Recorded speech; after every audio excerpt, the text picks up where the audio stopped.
Você já viu Jedi duelando com aquelas lâminas brilhantes, mas a pergunta que não quer calar é: será que um sabre de luz poderia existir de verdade fora de Star Wars? Hoje vamos colocar essa ideia à prova usando ciência do mundo real. Vamos analisar o que poderia funcionar e o que simplesmente desmorona diante das leis da física. Armazenamento de energia, contenção de plasma e, claro, vamos comparar os componentes clássicos, cristal Kyber, célula de energia, com o que a tecnologia de verdade consegue fazer hoje.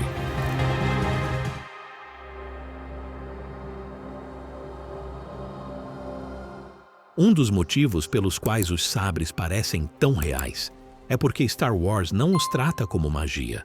Eles são descritos como máquinas, com peças nomeadas que soam quase plausíveis.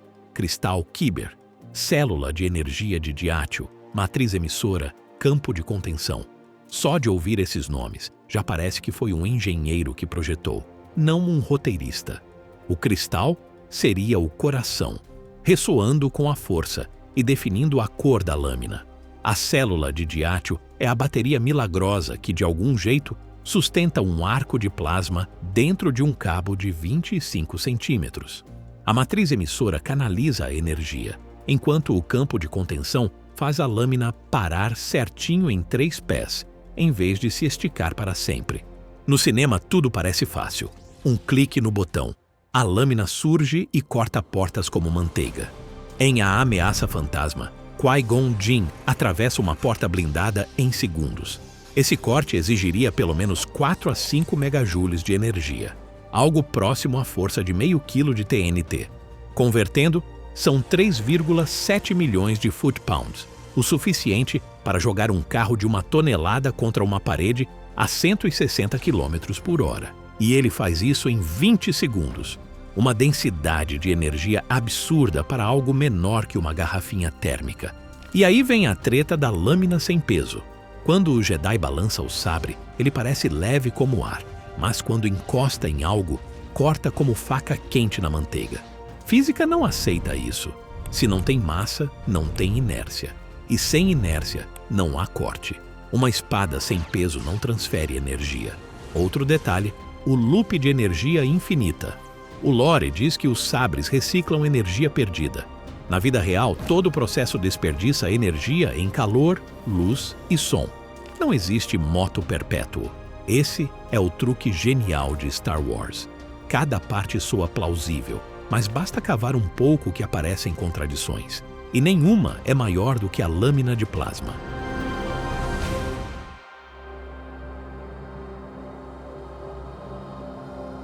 Chegou a hora do elefante na sala, a lâmina em si.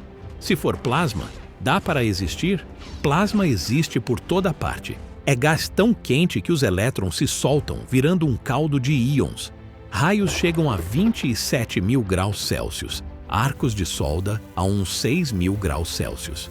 Isso é mais quente que a superfície do Sol, ou seja, plasma realmente corta metal. O problema é que plasma não para bonitinho. Ele se espalha, dança e se dissipa.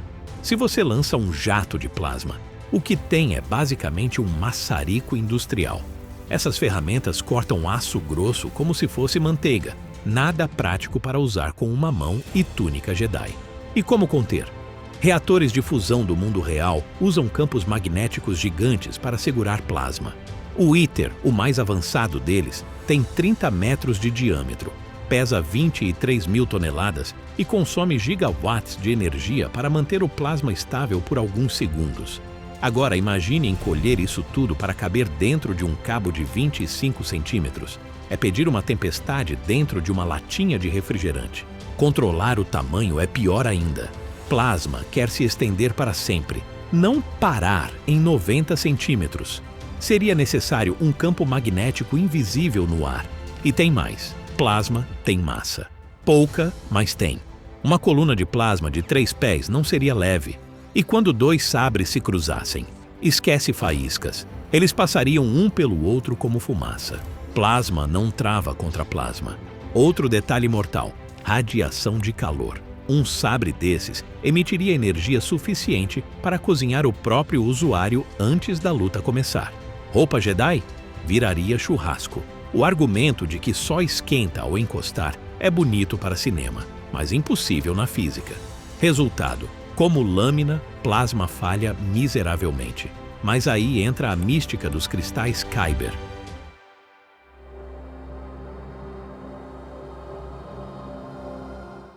Os cristais Kyber são o tempero que torna cada sabre único. Jedi meditam, o cristal ressona e define a cor: azul, verde, roxo. Sith corrompem os seus e eles sangram vermelho. A Ahsoka purifica cristais e consegue lâminas brancas. E o Darksaber traz aquele visual sombrio com núcleo preto. É narrativa brilhante. Transforma cada arma em identidade. Na ciência há uma ligação real. Em lasers, os cristais realmente definem a cor. Um laser de rubi emite vermelho porque o cristal amplifica aquela frequência. Cristais também conseguem dobrar frequências e ajustar comprimentos de onda. Mas daí a conter plasma? Esquece. Cristais mexem com fótons, não com matéria superaquecida. Tentar segurar plasma de 10.000 graus Celsius em um cristal é pedir para ele explodir instantaneamente. Num design realista, talvez cristais servissem como ótica, ajustando lasers dentro de um sistema híbrido, um feixe laser aquecendo e um jato de plasma cortando. Isso poderia cortar aço como nada visto antes, mas seria uma ferramenta de solda turbinada, não uma arma de duelo. No fim, os Kyber são poesia, explicam a cor, dão mística, criam personalidade, mas não resolvem os problemas principais. O verdadeiro milagre ainda está por vir: a bateria.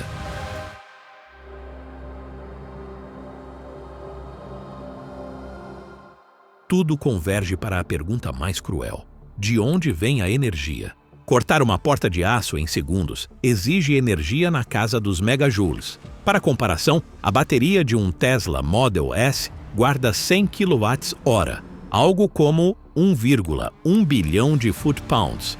Ótimo para um carro rodando por horas, mas um sabre teria que despejar milhões desses foot-pounds em segundos. É como colocar o motor de um carro de corrida dentro de uma lanterna. Baterias de lítio atuais armazenam cerca de 850 BTU por quilo.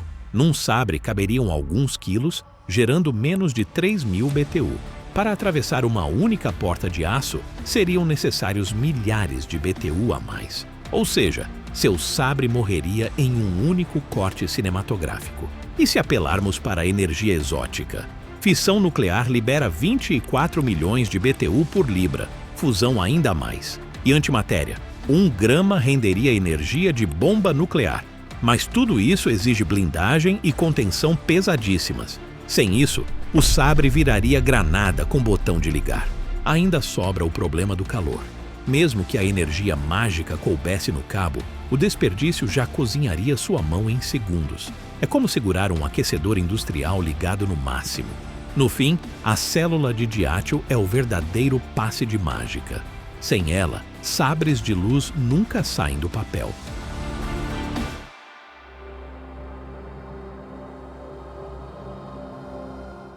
Uma das cenas mais icônicas não é só o brilho, mas os cortes limpos, braços decepados e nenhum sangue, como se tudo fosse selado instantaneamente. Funciona no cinema, mas a ciência dá risada.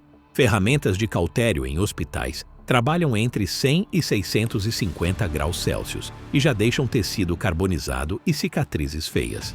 Agora imagine uma lâmina a mais de 10.000 graus Celsius. A carne humana, composta em grande parte por água, literalmente explodiria em vapor. Em vez de cortes cirúrgicos, teríamos queimaduras profundas, tecidos estourados e muito mais caos do que as lutas mostram. Com metal é a mesma coisa. Maçaricos de plasma cortam aço, mas deixam bordas irregulares e cheias de escória. Nada de círculos perfeitos ou cortes lisos. E o papo de não esquenta até encostar? Impossível. Plasma irradia calor constante. Um sabre assim torraria o próprio Jedi antes da luta. Ou seja, a cauterização perfeita é puro recurso de cinema. Mantém o charme operático, mas na realidade seria grotesco. Então, dá para existir um sabre de luz real? A resposta curta: não. Plasma não se comporta como uma lâmina. Cristais não o controlam. baterias não dão conta e os cortes seriam tudo, menos limpos. Mas isso não significa que os sabres sejam bobagem. Pelo contrário, eles são geniais porque parecem quase plausíveis. Inspiram gerações a estudar ciência e a sonhar com o futuro. No fim, sabres de luz não são um manual, são um desafio. É a ficção cutucando a física. Dá seus pulos. Talvez nunca duelemos como Jedi, mas a busca por fusão, baterias melhores e campos magnéticos mais fortes pode nos levar para muito perto desse sonho. E agora eu quero saber, se você tivesse que criar o sabre de luz mais realista possível com a tecnologia de hoje, o que inventaria? Um laser turbinado? Escreve aí nos comentários. Vou destacar as ideias mais insanas e criativas no próximo vídeo. E claro, se curtiu esse mergulho de ciência versus ficção, deixa o like, se inscreve e ativa o sininho para não perder o próximo mito que vamos colocar à prova com números de verdade.